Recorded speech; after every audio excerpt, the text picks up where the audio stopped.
It is a case of a man, a girlfriend, and his dead wife.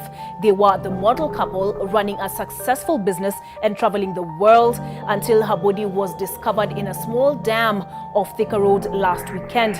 Investigations into the murder of Mary Wangui Kamangara, believed to have been hit by a pressure cooker 9 times, are further implicating her husband's mistress, Judy Wangui. The probe, taken over by homicide detectives from the Directorate of Criminal Investigation headquarters, reveal that Judy Wangui forced her house help to clean up blood stains left on the floor of her Four Ways Junction home, which has since been marked the primary crime scene.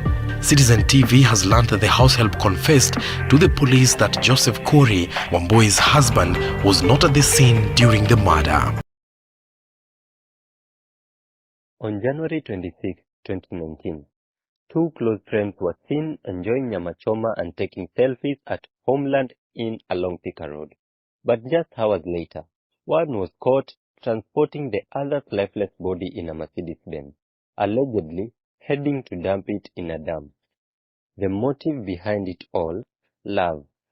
At the heart of this shocking story was Joseph Corey Karue, a wealthy tycoon from Muiga, Nyeri County. Wondering how it all happened? Here's the story. This is Cold Files.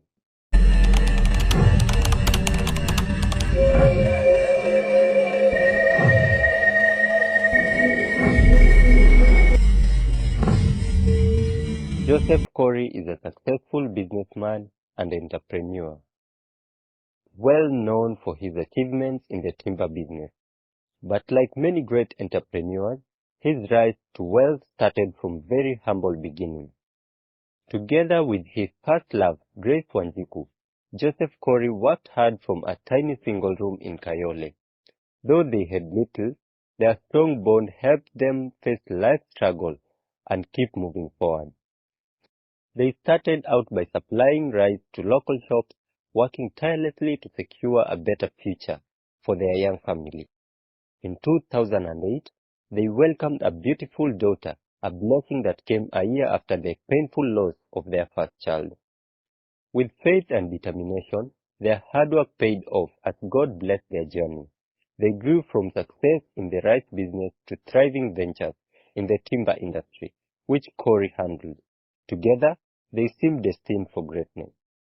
But on his path to success, Joseph Corey met Mary Kamangara, daughter of seasoned politician John Kamangara. A vibrant personality and sharp business mind, he even owned a pawn shop in Nakuru, quickly caught his attention. Around that time, Corey landed a lucrative government tender to supply logs for rural electrification, earning millions. Blinded by wealth and his new love, he completely drifted away from his first marriage. In 2008, the same year, his daughter was born. Joseph Corey married Mary Kamangara. She later gave him 2 sons, and together they built an elegant home in Nairobi for their growing family. They raised their 2 sons in comfort and luxury, guided by Christian values since Mary was a Bible school graduate. Corey loved his wife deeply and made sure his family had everything they needed. Corey started a hardware shop for Mary in Kahawa West to keep her busy while she focused on bigger deals. The shop, named Saga Hardware, soon grew into a thriving business. Not longer after, Corey bought Mary a Mercedes-Benz C200 to make running the business easier for her personal use. When things were going well, he treated his family like royalty, sparing no expense.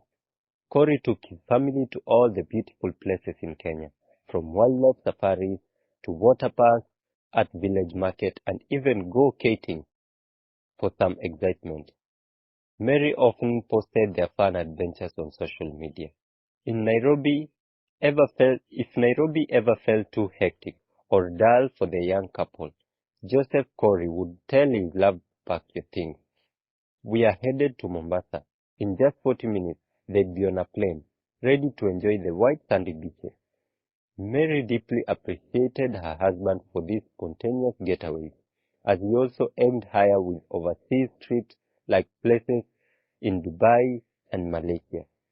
He was grateful for everything, feeling that this was the family he had always dreamt of. Meanwhile, far from their luxury, a young woman named Judy Wangui was struggling to survive in Nairobi.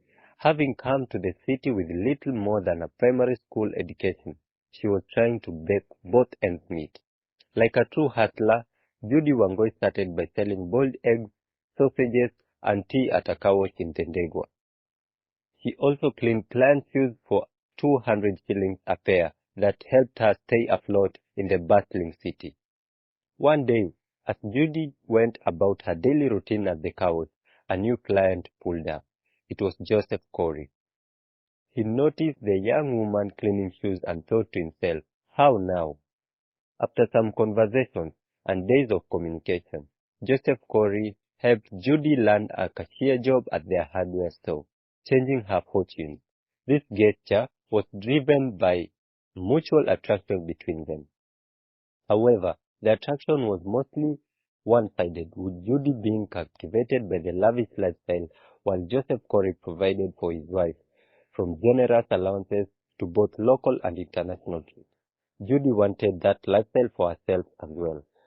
So when Joseph Corey, like any other man, made his move to see if Judy Wangui was interested, she quickly fell for him. She couldn't bring herself to say no to the married man. Living a life of indulgence, Joseph Corey revealed in the company of the wild Judy at various posts, while all hoping his wife wouldn't find out. They had now become partners in crime. Sleeping in the same bed, Joseph Corey thought he was lucky to have a sidekick, but little did he know he had fallen into her trap. Judy's plan wasn't just about an affair. She aimed to becoming his first lady, as he posted on Facebook. As days passed, the relationship grew more intense, and Judy Wangui found herself receiving everything she needed, questioning how beautiful Judy, who love came from really a humble background in Gekure village with an ailing mother, found the life of money and luxury almost too good to be true, especially for a school dropout like her. But with Corey in her arms, everything was within reach. If she wanted to go anywhere, all she had to do was to text her love, and like magic, he'd make it happen. From motorbikes races, from expensive lunch dates in the heart of the city to adventurous getaways in the wild and at Paradise Lost, Corey spared no expense. That's when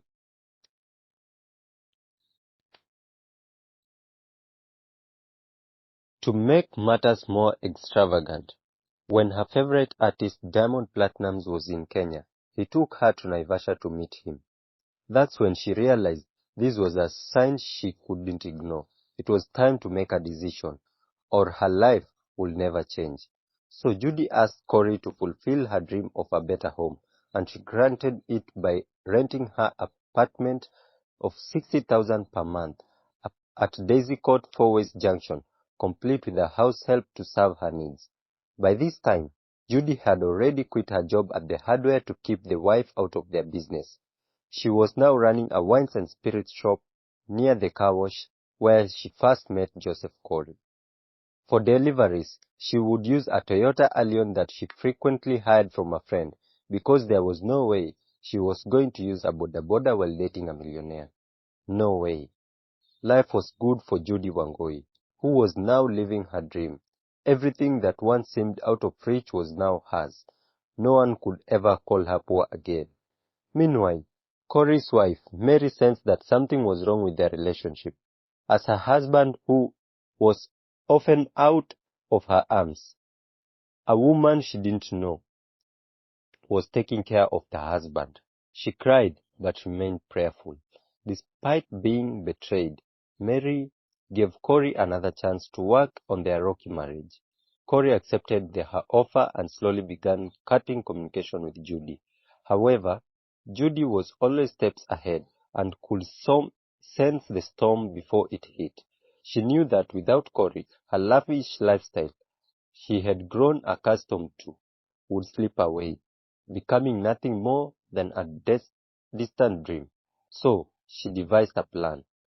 Her plan was to make sure There was no way she was going to let him leave her after like that. Better it all than worse. On January 26, 2019, she engraved, and without thinking clearly, Judy hired a car that took her to Joseph Corey's matrimonial home. Her purpose was to confront Corey, who had been avoiding her. Upon arrival, Judy encountered Corey's son, whom she offered to take to Garden City for pizza, while asking about his father's whereabouts. However, the well-mannered boy first went back to his mother for permission to go out with Auntie Wadadi. When Mary Kamangara had her son asked